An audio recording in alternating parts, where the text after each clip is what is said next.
Hey guys, it's Chad from the Teach Better team, and I am here with the amazing, one of my favorite people, Livia Chan. And today we're going to continue our work on building grids and focus on reading. So we're going to be breaking down some reading standards, talking about how to create a grid for reading standards, which is a big question a lot of teachers have. I'm super excited that Livia is here with me. We're going to be talking, we're going to be thinking, we're going to be arguing, probably not, but we're going to be working through this process, and it's going to be a little messy, and that's okay. But I'm super excited that Liv is here with me, and let's get started.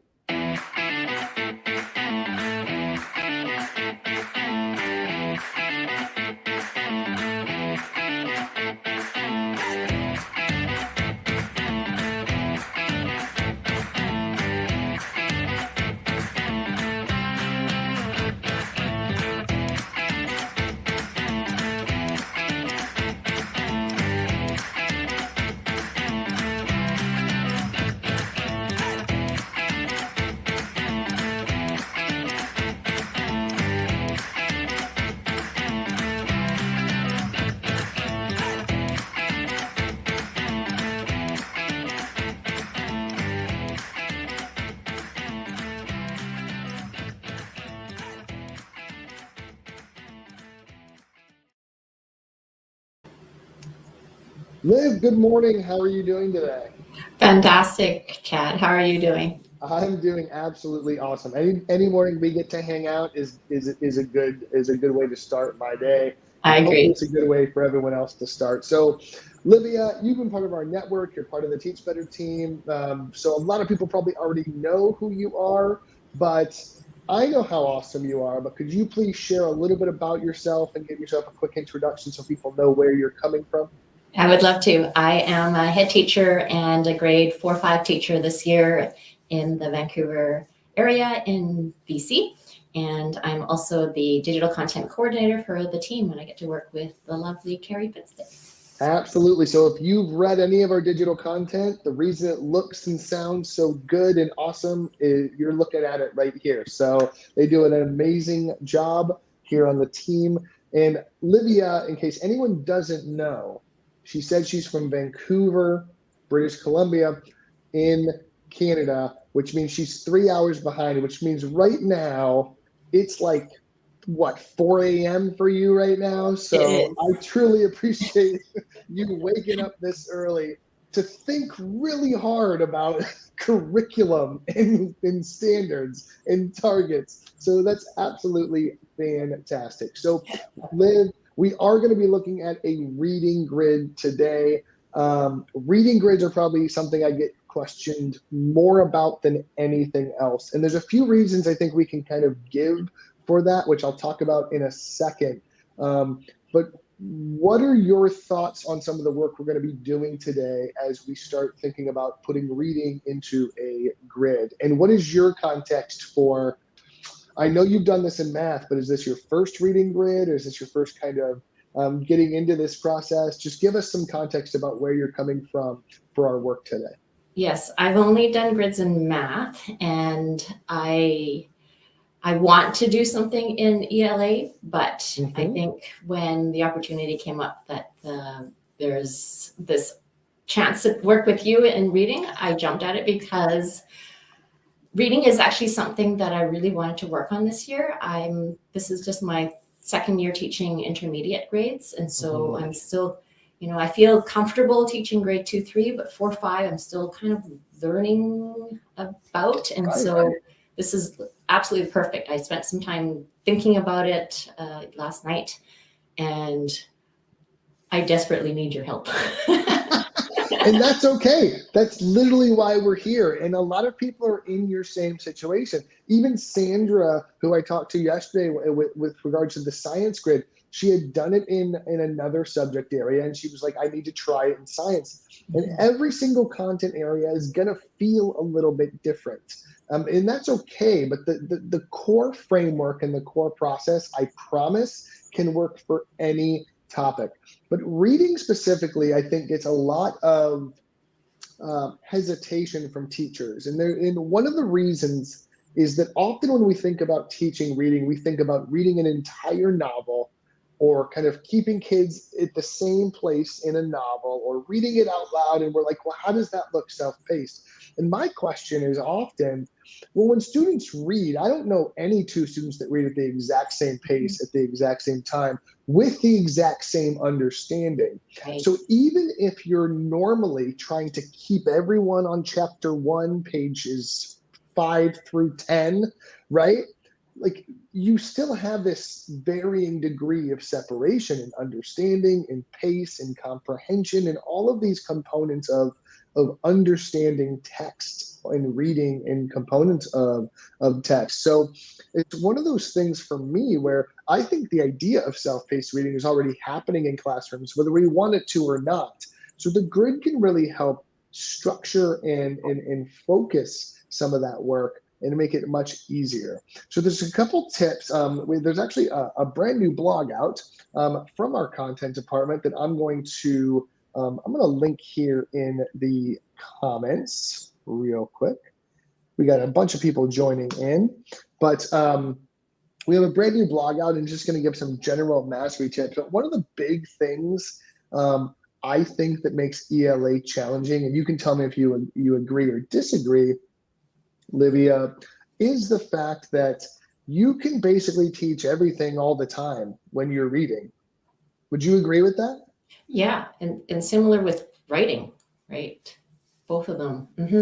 I totally agree. Yeah, so anytime you read, you can basically cover almost any of the standards that you could potentially look at.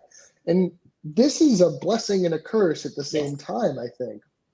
It's wonderful that we have the amount of creativity. It's wonderful that we have the amount of breadth of options to teach the curriculum, but it can be mentally overwhelming. And I often say, if we teach all the standards every time we read, we're not measuring anything, right? We're not really teaching anything because our net is so broad that we're just kind of talking about a lot of things, but not really honing in. So one of the things I'm excited to work with you on this morning, Livia, is really honing in on a focus of what we're measuring and what we're trying to get at with the reading that our students and learners are doing through the grid, right? The other big thing, I'm going to put this out there, is we have to teach standards instead of stories. One of the most common things I see ELA teachers do when they're getting started for a reading grid is they go, ooh, this is my Grapes of Wrath grid. Ooh, this is my Of Mice and Men grid, or this is like, name your famous book, novel, Anne Frank, whatever it is, right? They go, this is my insert novel title here grid. And I understand why, like logistically this happens. I get it, because you're thinking about the unit I do on Mice and Men is in this grid. Therefore, it is my Mice and Men unit. However, the one question I want to ask every ELA teacher when they tell this to me is, show me in the standards where it says Of Mice and Men, because I don't see it. I don't see, the Dive and Frank in the standards for British Columbia or Ohio or California or anything else, right? What I do see is skills that they need to be able to articulate. So if you're choosing a novel that you want to do, and I don't think that's where we're going to go today, but I want to just kind of highlight this real quick. If you're choosing a novel to use for a whole grid, make sure you know what that novel is representative of in terms of the focus. So if you have a book that has a lot of symbolism or literary elements, that's going to be your focus, right? You're not going to focus on everything just because you can. Doesn't mean you ignore it all, but you're measuring, focusing, and driving the instruction on measuring those components of understanding of text. Livia, I'm sorry, I get super excited about some of these things. So could you please, I want to get to work here because we're already like 11 minutes in and I don't even, we haven't even started making the grid yet. So could you give us a little bit of an introduction to where you're currently at in the process before I pull up the grid and we get to work, so to speak? Sure.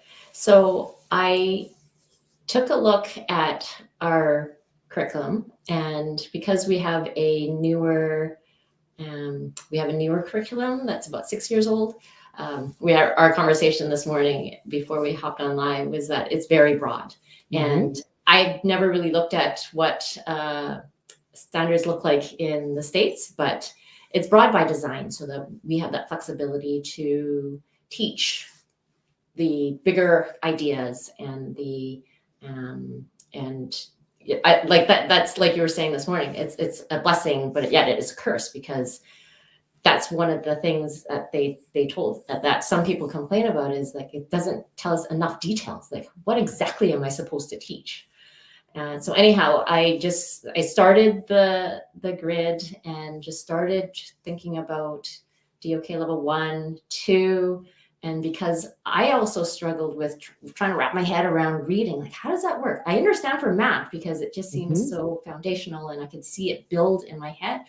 For reading, I actually got quite stuck. So That's okay here, and I see me as this big challenge. Like, how am I going to help Liv today? I love this because there are a lot of people, Liv, that are in that exact same position if they're having these exact same questions. So I want to thank you for being willing to kind of put yourself out there, put this work out there so that other people can kind of see that it's okay to have these questions and struggle, but it doesn't mean we don't do the work, right? And it just means we have to have some additional questions and conversations. So I'm going to go ahead and pull up our grid development template. And before I do it, I'm going to give everyone on the screen right now, bit.ly/grid dev template. If you would like this template that we're using just to use, to have, it's close to the holidays that we just had. So feel that this is our gift to you. So bit.ly/grid dev template. It's on the screen right now. If you need this template or you want to use this template, it's more than just the grid itself. It kind of breaks down each of the steps, and this is what we're going to be looking at today and going through. So if you need that, the link is right down there somewhere that hopefully you can take advantage of that. So I'm going to go ahead and pull this up. And Liv, are you also in this document? I think you can type in there. Fantastic. So we have the standard that we're going to focus on. And these are the BC standards from Canada. So if you're not from up north, you can use your brain to make the transition as needed. But the standard we're going to be focused on is recognizing how literary elements, techniques, and devices enhance meaning of text. Okay, so one thing I want to focus on is in your standards. I've been looking at them because I'm not super familiar with the Canadian standards. One of the things that I love is that it expands the definition of what text is, right? Every single time the word text is used, it says, hey, listen, it's not just written text. Yeah. It's also visual. It's also oral. It's also digital.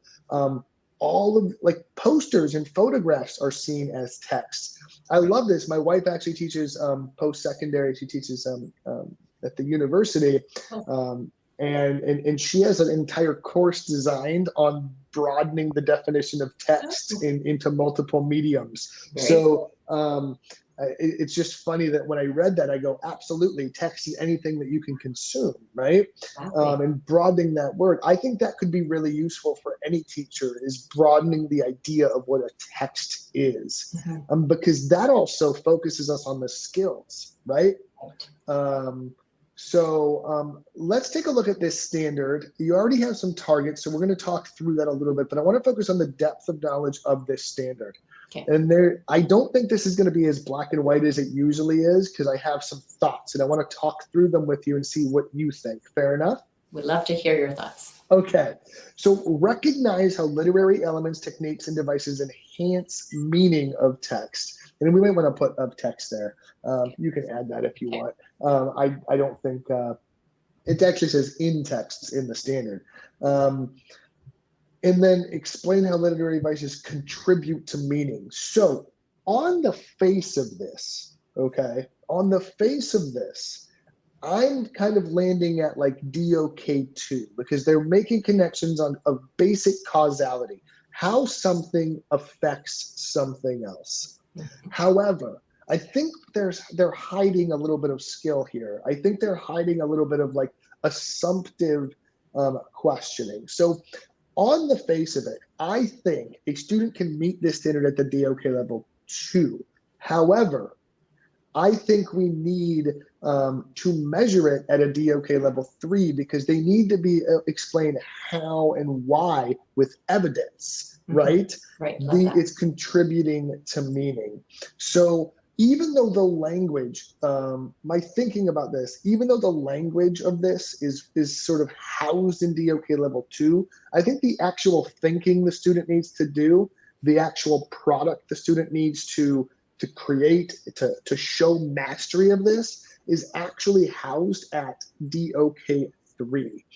Because to me, and let me know what your thoughts are on this, there's no way they can do this without explaining why, how, with evidence. Does that make sense? It does. And I think there's part of our curriculum too about the diving into just like what you're saying. So it's perfect.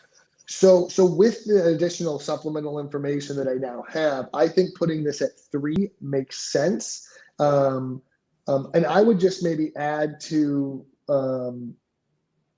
as a note, that they must support with evidence, and that would kind of solidify it as a 3, because really that's the difference between 2 and 3. 2 is saying this is what happens when you do this, or this is what literary elements, this is how literary elements enhance meaning in a general sense. And then when we're talking about specific texts and going, this is how, this is exactly how the text that I'm reading is supporting with the evidence on page 56. This is what happens. This is the device being used to enhance the text in this way. That's 3 all day. To me, that's absolutely DOK 3 all day. And that's honestly, that's an ELA bread and butter. DOK level 3, providing textual evidence, all day, that's going to be happening. So to me, we're at kind of a 3. So let's take a look at your targets, because the first step is, this is a nice standard, but it's really broad. So I want some smaller steps so we can measure progression through this standard.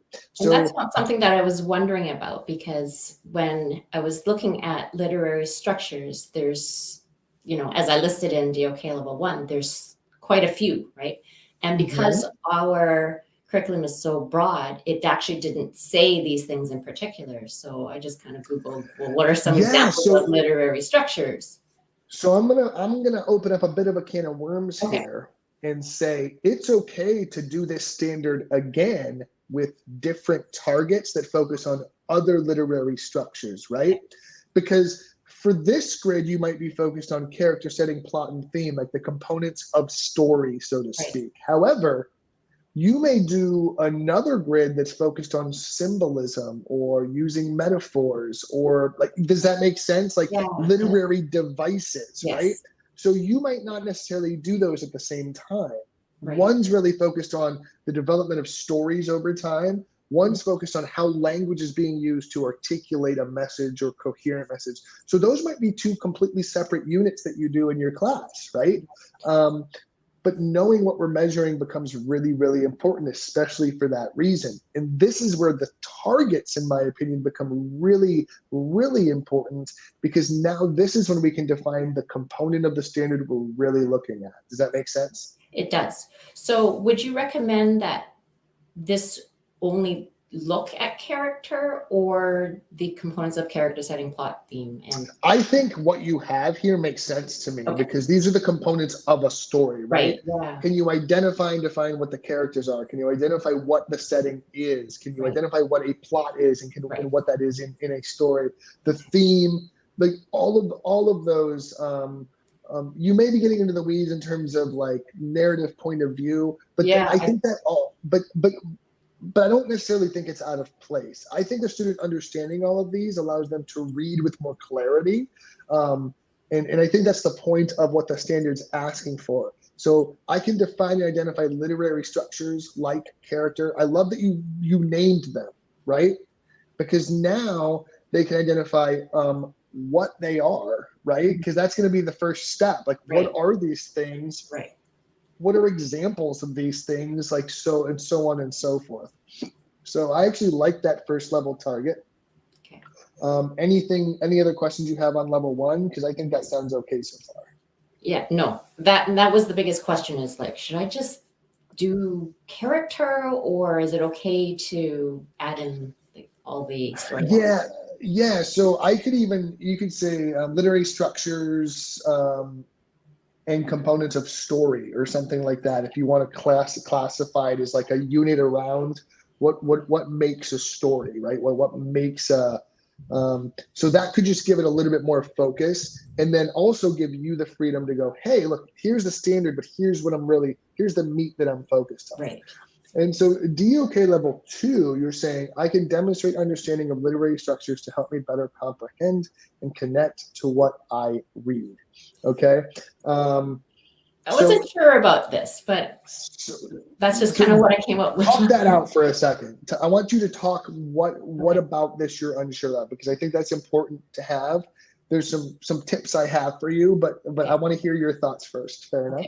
Well, I looked at what it says, apply and demonstrate. So I thought, well, how do I get them to demonstrate? Because apply, I just couldn't wrap my head around that just yet. So I thought, if I thought demonstrate, then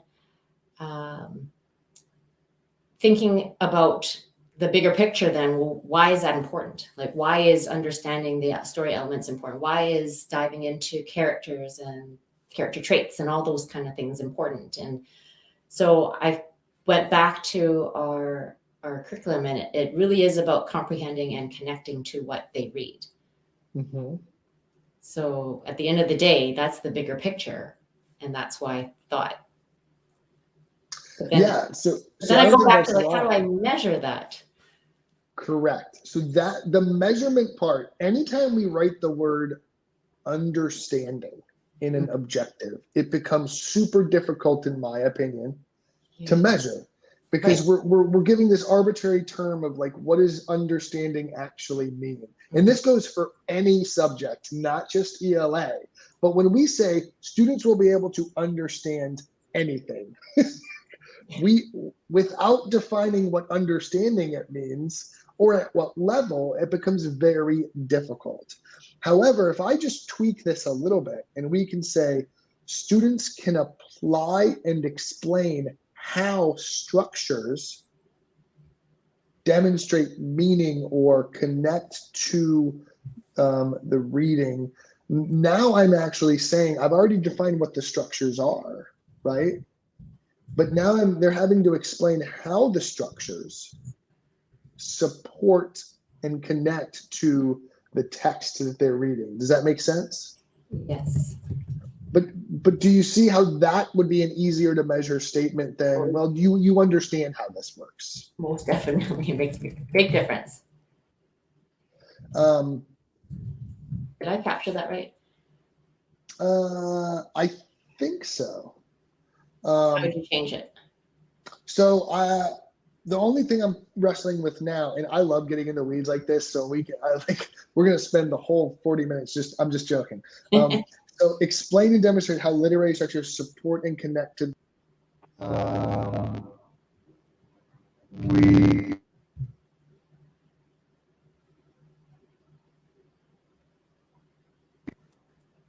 Can you hear me now? I can hear you now. All right. Sorry about that. No worries. My Bluetooth headphones disconnected for a second.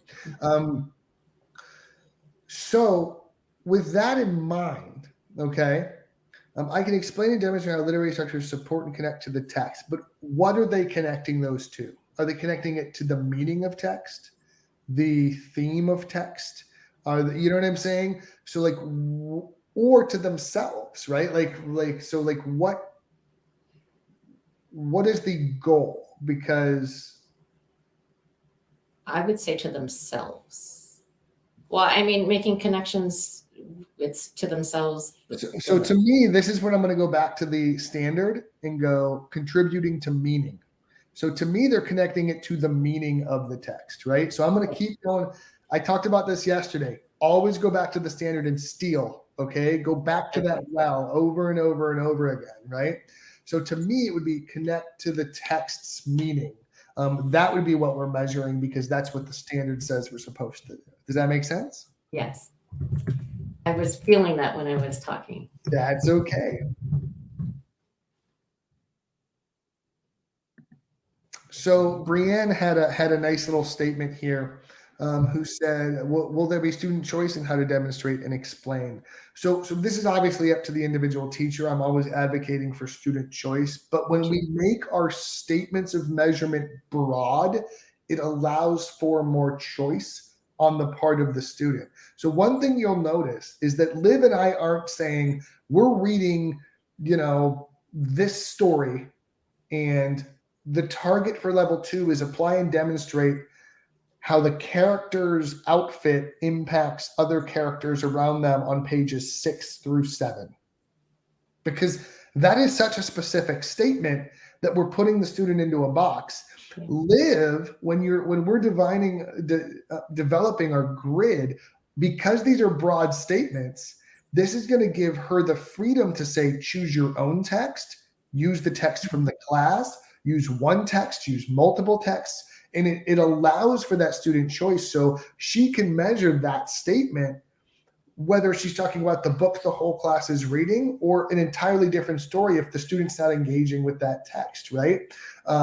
It also allows her, as we said, if the student can't read and do that, maybe they can watch a video and apply the same skill. So we can— that is still text. Absolutely, which I absolutely love. I actually had this conversation with a second grade teacher. There was a question about how this looks in second grade. I think it was Stacy. Stacy, I would love to get into that. And so please shoot me a message. I'm happy to talk about how this looks in second grade. I've seen it work beautifully. I'd be happy to talk about that further. But a second grade teacher said, well, if they can't read the text, how do they identify character? They were talking about character traits. And they said, well, how do I identify character traits if they can't read the text? I was like, does the standard say read a text and tell about character traits, or does it say identify character traits? And it says, well, it just says identify character traits. And I said, well, they can watch a SpongeBob video and identify character traits. Right. So you can measure that skill, right? Without the measuring reading ability. And that's really, really important. This is what I call finding wins for students, right? Oftentimes when we start putting too much together, we're setting up students up for a no-win situation because they have a deficit somewhere. Most of them do. All of us do. And if you put too many things that we're measuring at once together, we're going to find a deficit and we're going to measure something incorrectly. But here we're focused on what can you do, right? You can identify these components or that skill. So I think that's a really good highlighted point that I want to make here. So we're already like 28 minutes in and we're not done with target. So I'm going to try to move this along here a little bit, Olivia. I'm sorry. I get so excited. This is so helpful. No, it is, because then, I can wrap my head around using what I'm learning here to other grids too that I built. Absolutely. Right? Absolutely. So would you mind reading your level 3 target for us? Okay. I can compare and contrast literary structures between different stories with support in evidence. So I actually like that a lot. I would like you to change the word stories to texts. I love that change. Just once again, I'm going to keep stealing from the standard. Always, always, always. If you haven't learned anything yesterday and today, it's steal language when you can. Yeah, I love that because I watched you yesterday with Sandra, and I think that's what's going to stick with me when I build more grids is that phrase. And that's a good litmus test no matter what subject you're working with your grid, right? Going back as you're doing the work and going, am I still kind of focused on this? Am I still measuring what I want to and what I'm supposed to with the work that I'm doing? So now I'm assuming DOK level 4. I'm assuming DOK level 4 is kind of where you got stuck or kind of where you stopped in the process. Is that fair? Yeah, because then I thought, okay, what next? So let's think about this, okay? we've met the standard at this point. If anything, we've gone a bit beyond the standard. So because of that, we can have a little bit, we can play in the sandbox, so to speak, here. Right. So to me, I would have students creating or imagining or developing their own stories with literary devices. Does that make sense? It does. And I guess the crossover to me then that is a little bit more like writing. Yeah. But I mean, I know that their proof is through writing. Yeah. So this is where that's sort of where depth of knowledge gets so fun for me, is like, now we're measuring their reading ability with the explanation that they're providing Right. via creative thought, right? Mm-hmm. So we're measuring their ability to understand literary elements by creating them themselves. Right. So for me, like level 4 for me is kind of easy here. And I would say I can create and design text utilizing literary elements, including whatever you would want to see. And then just list. Yeah, I would just list what you want to see in that. So I would go back to your first one and go characters, plot, theme, narrative, point of view. I'll fill in the rest later. Nope, no problem at all. So this also brings me to the point, we talked about this a bit yesterday.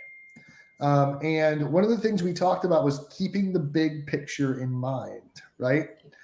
So I think this does a good job of that, because when you listed those things you want the students to focus on, you didn't list every single literary element or structure. There aren't like 47 different structures listed that they have to memorize. You have a focus and you're keeping the big picture in mind throughout these progressions. So I think that's really, really great. Now for level 5, here's kind of what I'm imagining, and I'd love to hear your thoughts on this. Okay. Level 5 needs to be intrinsically motivated, right? We need students to have a reason to want to continue the work. So to me, creating, designing, and developing the text is one step. Producing a publishable version or publishing the text could be a level 5 step. Does that make sense? It does, yes. So level 5 could be publish, create a polished product representative of the text that you created. So maybe they do it in paper, pencil, or something like that for level 4. But level 5, maybe it's a printed, they draw a cover, like it's like a polished version. Or it's about sort of sharing or producing it for an audience. Do you know what I mean? So so it doesn't actually have to be, because in our curriculum, drama is one of those things too, right? Yeah, well, and remember, we've broadened the idea of what text is. So they could be creating a poster at level 4 too, as long as it has the elements of story. They could create a comic strip that has all the elements of story or as well. And this is really important too. Just because traditionally ELA in literature is using classical texts and analyzing hard words on paper, right? Doesn't mean we have to stick to that idea. We can measure these skills in ways that our students are going to better connect to. And oftentimes we can set them up to win by giving them these multiple inlets, and by broadening the definition of text and keeping these objectives broad enough, we're literally giving our students opportunities to be successful in our classrooms. Because we're not going, I only care if you know this thing about The Great Gatsby, and that's all I care about. Like, well, I might not care about The Great Gatsby if I'm a teenager in whatever state I'm in, or what have you, right? Mm-hmm. But I might really care about a video sequence in my favorite video game and how that articulates components of text or something like that, right? Right. Or I might love creating a story using Minecraft characters that are Yeah. recorded or something like whatever, fill in the blank with whatever template. And that's the beauty, I think, Livia, of ELA in general, is I view it as a blank canvas for so Mhm. much connection for students to make. And I think by like pigeonholing students into a single text or a single version of what symbolism is or a literary component is, like we're literally going, well, if you don't like this, then you don't understand symbolism. Well, that's not necessarily true. There's symbolism all over the world, or plots all over the world, or character traits all over their lives, right? So I think that's really, really, really important. So are you feeling good about our targets? Oh, this is so helpful. I think it really helps me see why we do what we do too. Does that make sense? Of course. Yeah. Because, I think about when I taught grade 2, 3, because most of my career is teaching that, I thought about, the times that I taught character trait, but then without thinking about DOK, like it doesn't go deeper, if you know what I mean. I mean, I know in teaching grade 2, 3, but like this clearly lays it out to show the actual like depth of knowledge and how like it's just beautiful. So thank you. Anytime. So you're also hitting on a point here that this demystifies what we're teaching. It turns it into just an equation that we can plug student data into. We can go, can you do this? No, let's tear it down. Can you do this? Okay, let's ratchet it up, right? Because the other thing I want to think about here is if a student can already do the standard, they don't need the first step because they're already at standard, right? So this also provides progressions in ways to differentiate. So I've already pasted the level 1 target here, and I'm going to go through this exercise. My goal is 5 minutes because we haven't even touched the grid yet, and I'm really sorry. I feel bad. So I'm going to do my best, okay? So here's the first target. So when I'm thinking about mastery questions, okay, I can define and identify literary structures and elements like character, setting, plot, and theme. So some of the essential mastery questions, I think the first one is,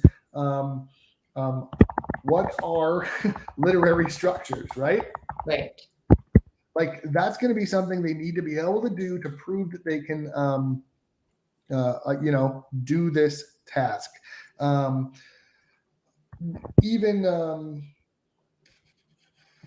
What are the components of character?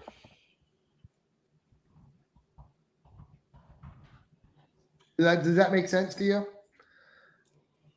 You like traits, you mean, or? Yeah, or like, well, I'll cater to your expertise. I was just playing around here, but so I'm just kind of going through the process of like, what questions would you ask?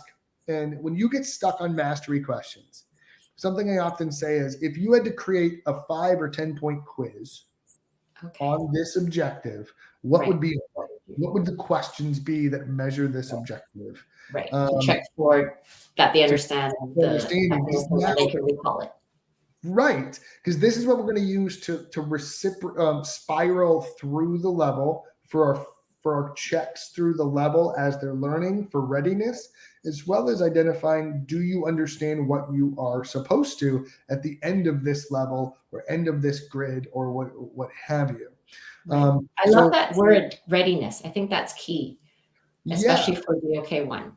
And that's actually something I've been using instead of the term mastery inside the process of learning. So mastery is a loaded term, and I don't want to spend another 2 hours talking to you about that, but I could. But when we say mastery, we assume the student knows it forever, like they're never going to forget it. And then when they're still learning, that's not an accurate term. So something we've been using a lot is during the progression towards mastery of the standard, you can use the term readiness. Are you ready to continue learning based on the context you have? So right now we can even call these mastery questions to ensure that the students are ready to continue learning to that next step. Does that make sense? Yeah, it totally does. Yeah, because if they don't even understand what plot means, how are they going to move on to the next level? Absolutely. Now here's where it gets really interesting. Sometimes they can understand what something is without having a name for it. Without having a name for it. Okay, yeah. So when we get into me and Dave Schmidow and Ray Hewitt kind of get into these philosophical arguments all the time. Really? No way. in the best way possible. Something we often talk about is, hey, if a student can meet the standard without identifying the names of the things, if the standard isn't asking the student to be able to define those things, it's asking them to explain how those things contribute to meaning, right? So if a student goes, hey, this is what happened and how it contributed to my understanding and the meaning of the text, without knowing anything about what plot is, like what being able to put the name, the label on it, okay? That is really important to me, that we understand that they can meet that standard without being able to define the textbook definition of what plot is, if they can apply or support evidence of that. So that's, once again, I don't want to get totally in the weeds here, but if they can't do that, that's where putting a label on it can be a step in the process to better being able to apply it. Does that make sense? Totally does. I'm thinking about fractions. Can they actually name what a fraction is? Well, if they don't know what they actually know how to. Yeah, I might not know what a numerator and denominator is, but I'm able to apply my understanding of fractions to a cookie recipe. Yeah. So that's actually me taking a higher DOK level without having the lower DOK level kind of checked off. Yeah. So like that's actually a super big component that I think is super important. Anyway, would you feel comfortable putting in one more question and then we can get to kind of talking through some of the grid stuff? Is that fair? Sure. This has been a fantastic conversation, by the way. So deep and rich. I love this. I don't know how your brain's processing it at 4 a.m. because I had a little bit of sleep.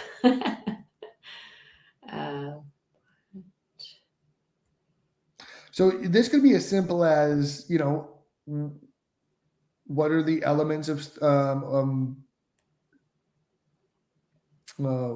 what makes up a character? What are the components of character? What are the parts of setting? What goes into setting? So like if I say what is setting, a student being able to say, well, setting is where it's happening, when it's happening, and what, you know what I mean? Like those types of things. I see.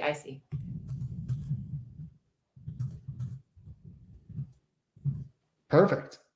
Like so I would keep going through that. And if you ever get stuck on your mastery questions, right? Mm-hmm. Think about the idea that if I had to make a quiz to measure just this objective, what would be on it? Okay. And if it shouldn't be on that quiz, it shouldn't be one of your mastery questions. I'm going to put that note here.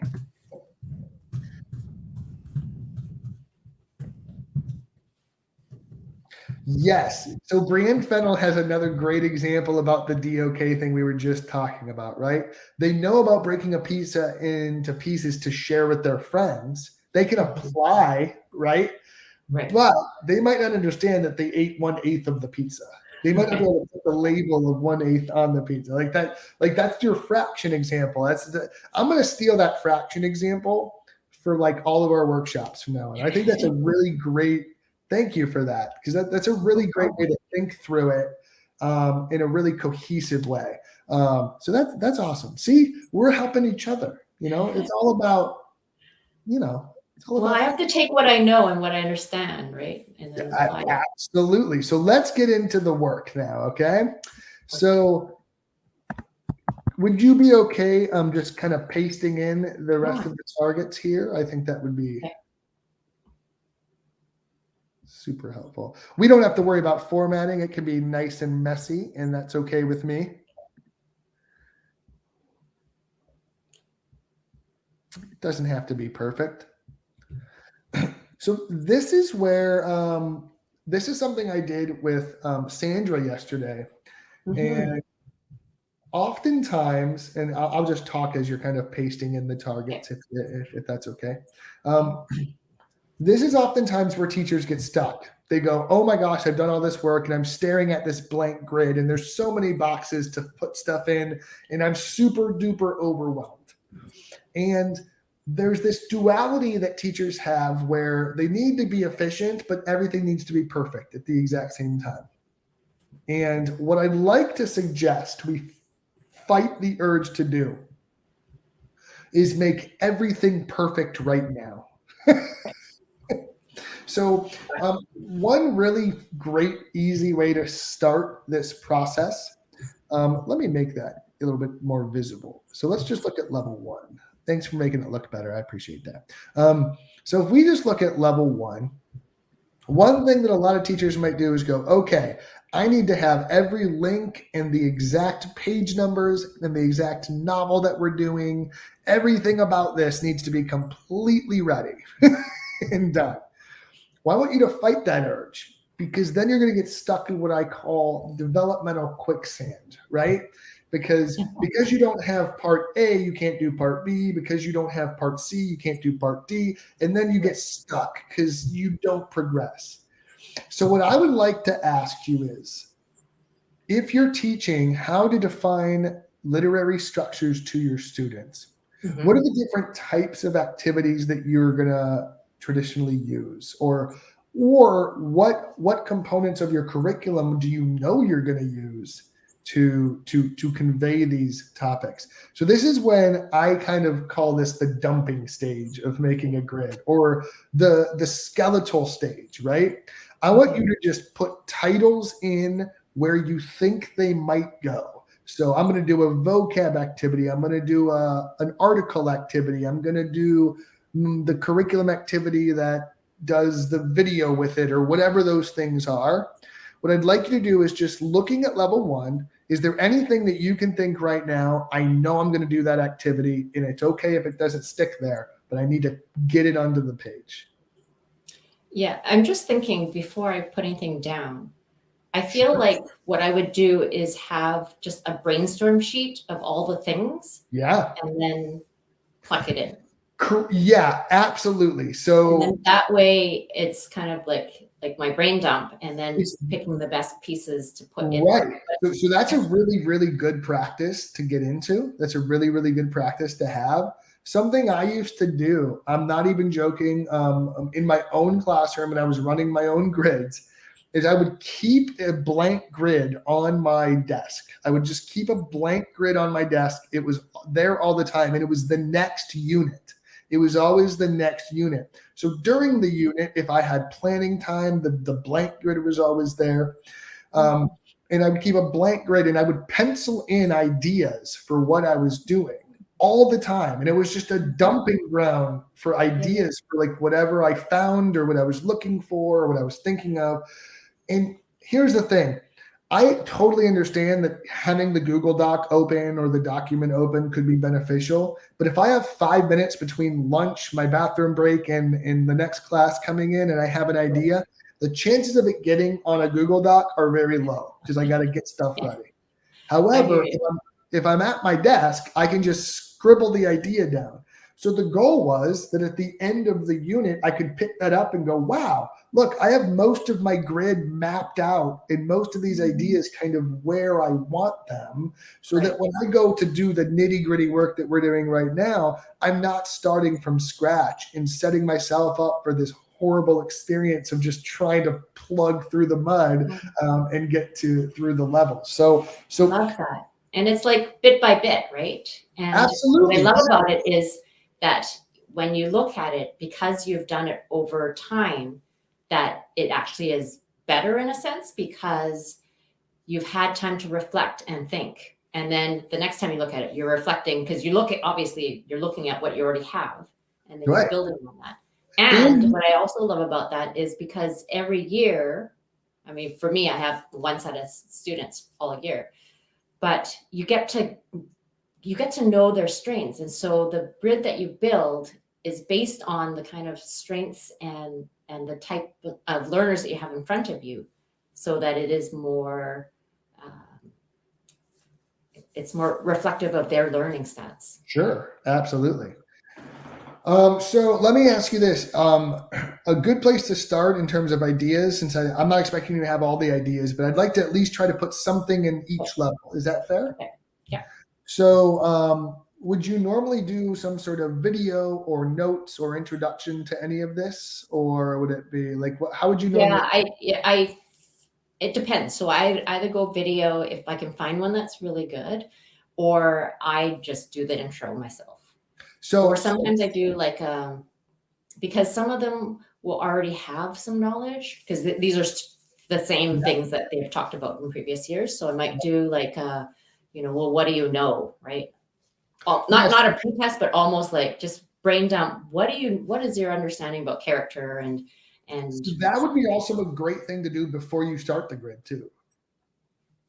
So you would do that before you start the grid and not. Yeah, I will usually pre-assess before we start the grid, gather that data and go, hey, you already know level 1, so I'm going to start you at level 2. Right. But you could also put that as a level. Yes, exactly. This is what I wanted to. Introduction, notes, video, something. Like, it doesn't need to be completely decided yet. Because I actually started to go down the rabbit hole with you, and I was like, yeah, should we do notes or should we do a video? Nope, let's not have that conversation. We need to get it on the paper, okay? So there's some sort of introduction there. And then I'm assuming after some sort of introduction, they're going to want to be practicing these skills, right? Mm-hmm. So some sort of applicative practice. So I would just put practice identifying. So we need some sort of activity that's going to practice the skill of, maybe it's a labeling activity, maybe it's watching a cartoon and being able to identify different components, right? So any of those types of things. Those are the types of activities you might put for level 1, right? Now, yeah, baseline, just almost like checking for understanding. So one thing I want to just highlight again here, because if you're just catching this live, or if you're watching this later, or wherever you're seeing this, we haven't talked about one specific story yet. And I absolutely love that, because if there's one takeaway that I want anyone to have when you're making a reading grid, is it's not about a story. It's about the skills and applied skills to understanding the complexity of stories, texts, and literature in general. So it's never about the story. It's about the skills students or what the story is representing in terms of those skills or literary devices to the students. And by designing our grid this way, we are now opening up Livia to be able to choose whatever text you're going to relate to her students, which means they don't have to meet her where she is. They don't need to meet her and go, The Great Gatsby is really important. You need to like it. Okay. It doesn't need to be that way. It can be, we need to understand these things, whether we're watching a SpongeBob cartoon or reading a comic strip or a graphic, a novel that we're really into, or what have you. We're going to make these connections and focus on the skills. And that's going to give you a lot of freedom to give students voice and choice, and choose more relevant texts that they're going to really enjoy. Because the number one thing I have teachers tell me with ELA is, my students don't read. And my response is often, well, what are we asking them to read? Yeah, good question. Like, should they want to read that? Like, should we just, the idea of like, you have to like this interest. Important, right? Yeah. And I will tell you, I actually have more of appreciation as an adult for classic literature than I ever did as a student, because I didn't care about it when I was a student. Right. So it's more about building the capacity to care about it, to understand it later on. Right? We can arm them with these skills. So let's take a look at level 2, and we're going to be applying and demonstrating how literary structures support.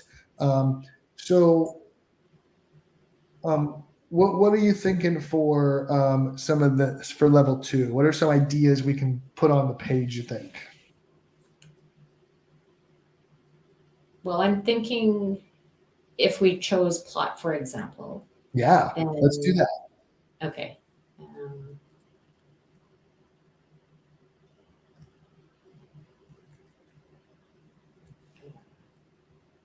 So they could do this with a chosen text or a provided text, right? Like any aspect of this. Okay. But I would get them to write, or not necessarily write, record. I like the word record because then it can be used in multiple. Yeah, it could be different ways. Because one thing that I started is having the kids sketch note, and what a difference. So like if that's kind of where your head's at for this part of the process, putting sketch note activity and moving on is what I would suggest. Okay. If you already have that in your head, be like, I'm going to do something with sketch notes because it's Okay, awesome. I see. Yeah. Let's move on because the goal. I hope everyone's noticing that I'm not stewing on any box right now.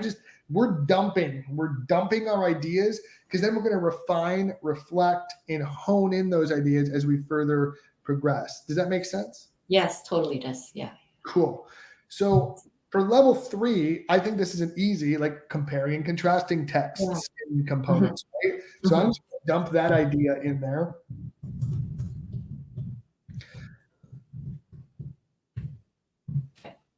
So so you'll see like this grid is not done. Let's be super clear. We still have some work to do.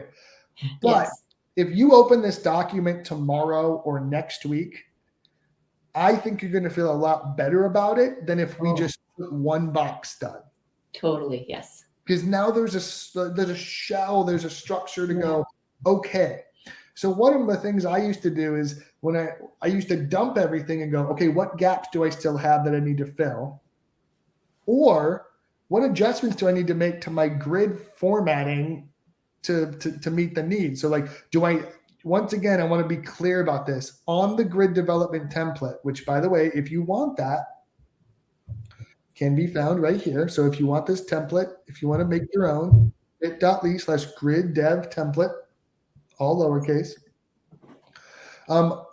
One of the things I want to be clear about is that it doesn't have to be perfect. Like the first time you put everything in there, get your ideas on the page. And then when you go back to it, refine them, make them better. And then be okay with adjusting the grid, making less boxes on level 3. So maybe you only need 2 activities on level 3 or 3 instead of 4. That's okay. Adjust the document. It is meant to be a flexible template and a flexible document. Never think that because Chad put 4 boxes on level 3 that there has to be 4 boxes on level 3.